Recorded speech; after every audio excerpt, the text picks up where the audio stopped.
सुमित्रा, ए सुमित्रा, अगं त्या बिल्डरचा फोन आला होता. म्हणतोय परवा वाडा बघायला येतो. काय करू ग? आपल्या पुढे जी लेकरं लहानाची मोठी झाली ती पण काय फिरून बघायला झाल्या तिकडे. काय करणार धनी? भिंतींना वाचा असती तर त्या बी रडल्या असत्या. आज घराचं दुकान होणार, अजून काय दुसरं? खरंय बघ तुझं. आपल्याला कोणी वंश नाही याची खंत वाढते बघ. एखादं पोरबाळ दत्तक घेतलं असतं तर बरं झालं असतं. म्हातारपणाला आधार झाला असता.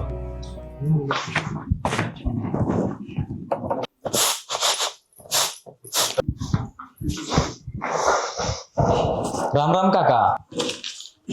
अरे या रे पोरांनो, या. काका मग कसे आहेत? बरे आहेत ना? आहे की? मग आजच्या पाणी आहे का नाही? आहे की? सुमित्रा, चहा टाक मलासने. हो, टाकते मी.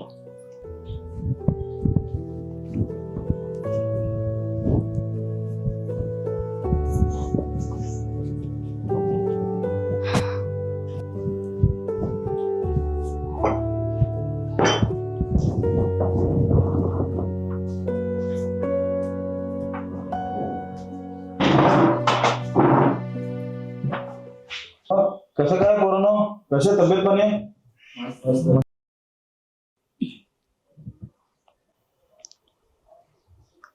काकू, आजपासून या वाड्याचं रूप पालटायचं ठरवलंय आम्ही.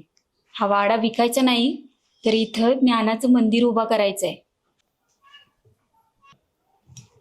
पोरांनो, हे काय नवीन खूळ काढलंय? सुंदर काकू, त्या बिल्डिंगच्या डोळ्या घरावरती काय आहे माहिती आहे आम्हाला. हो काका, आम्हाला आमचं बालपण गमवायचं नाही. आम्ही लहानाचं मोठं इथं तुमच्या आणि या वाड्याच्या खुशीत झालो. मग असं सजासजी वाडा आहे का जेवारी करायचं होय?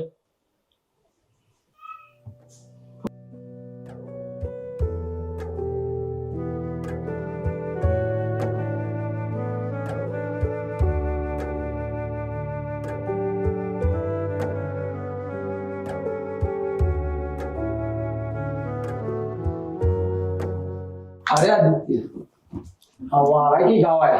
अरे कंबर ओळखी झालं करतात. अरे सुरजा, जिम मध्ये जाऊन डंबल उचलतोयस तेव्हा मोडत नाही का तुझी कंबर? जरा माती लागू की अंगाला, रांगडा गाडी होशील. अरे अरे गे बसा की. आणि तो कबीर कुठं आहे? अरे कबीर, आता पोकळा बघितलास काय? किती माती साचले तिथं. ओढायला पाहिजे अगोदर. ये लवकर.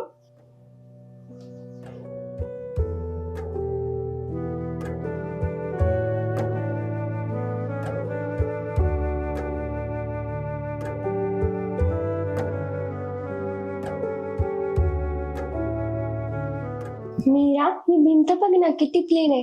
आपण इथे छान फोटो लावूया का? हो ग, आणि ह्या भिंतीवर छान दिसतील फोटो.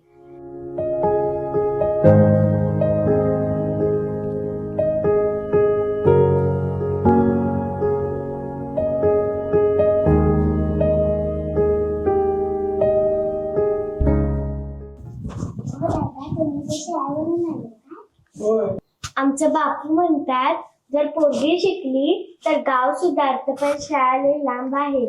आम्हाला बी मदत करू द्या की. या की ग म्हणजे सोन्यांनो, तुम्हीच तर या वाड्याच्या राणी आहेसा.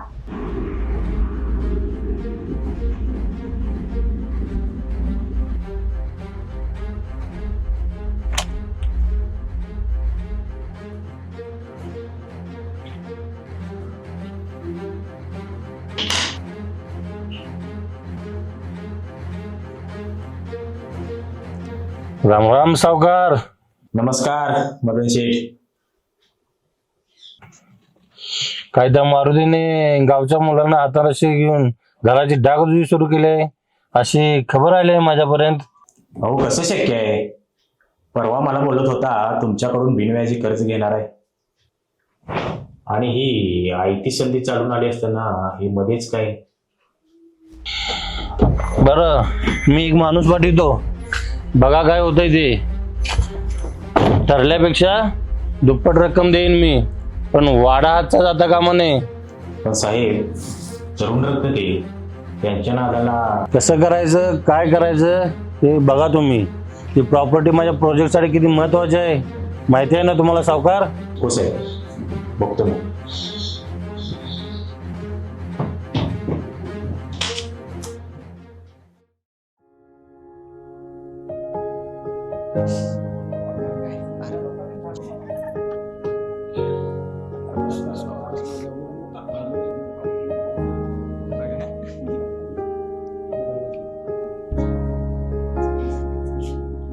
लय कष्ट केलेत तुम्ही आज. कसं वाटलं जेवण? जास्त तिखट तर नव्हतं ना? काकू आईच्या हातच्या कसाला तिखट नसते, माया असते. होय काकू, मस्त झालतं बरं का जेवण. अरे पोरानो, मला वाटलं मी एकटाच पडलोय की काय, पण तुमच्या या गडबडीनं पोटच्या पोराची उणीव भरून काढली असं बघा.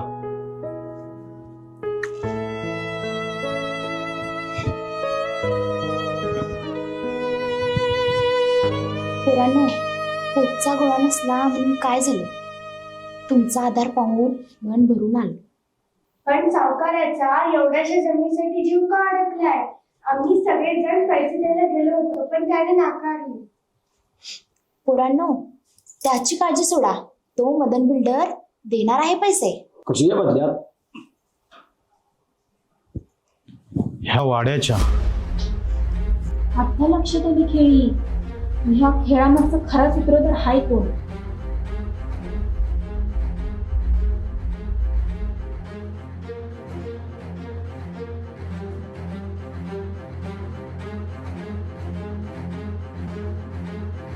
हे काय चाललंय इथं?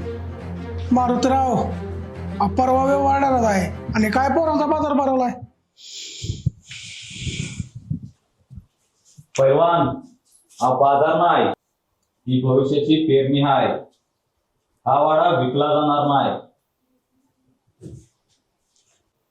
हो, इथे सिमेंटच्या जंगलाला तर ज्ञानाचं झाड लावायचं ठरलंय आम्ही. आणि जर का अडवायचा प्रयत्न केला तरी कोल्हापुरी इंगा काय असतो ते जाऊ आम्ही. समजलं काय?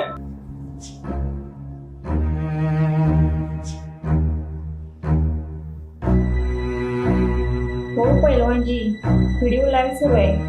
तुमच्या मालकाच्या करामती दिसत आहेत.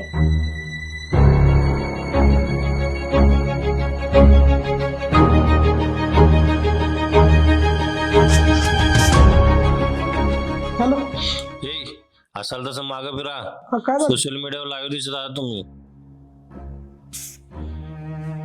सोशल मीडियावर दिसत आहे. चला. हो मदन साहेबांना पोरं तरी म्हटलं ते शांतीचं नाही डोक्याचा वापर करायचा. ए, थांबा.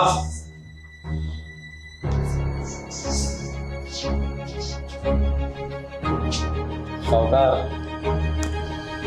ठीक आहे पैसे आणि ते खराच पेपर द्या.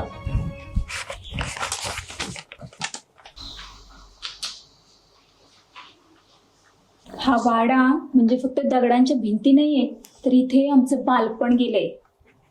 आणि आता इथून भविष्य घडणार आहे. कोल्हापुरी इंगा का असतं ते बापाची वेळ तर मागात ना नाही.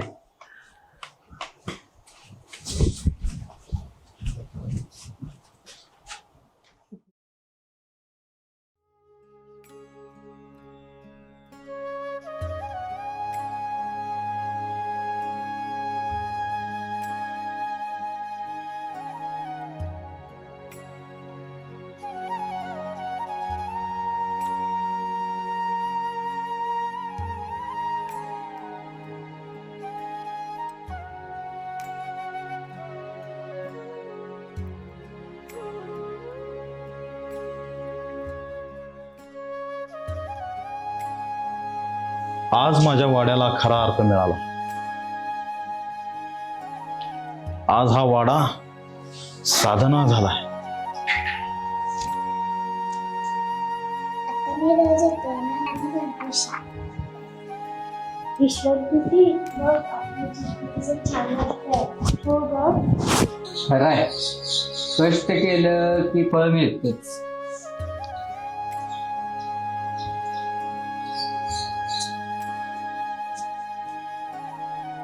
वाडा वाचला, गाव पण टिकला आणि इथली माती पण टिकली, हेच खरं समाधान. आज मला कळालं, वंश रक्ताने नाही तर संस्काराने पुढे जातो. आणि आज आमचा वाडा वाडा नाही राहिला तर या वाड्याची शाळा झाली.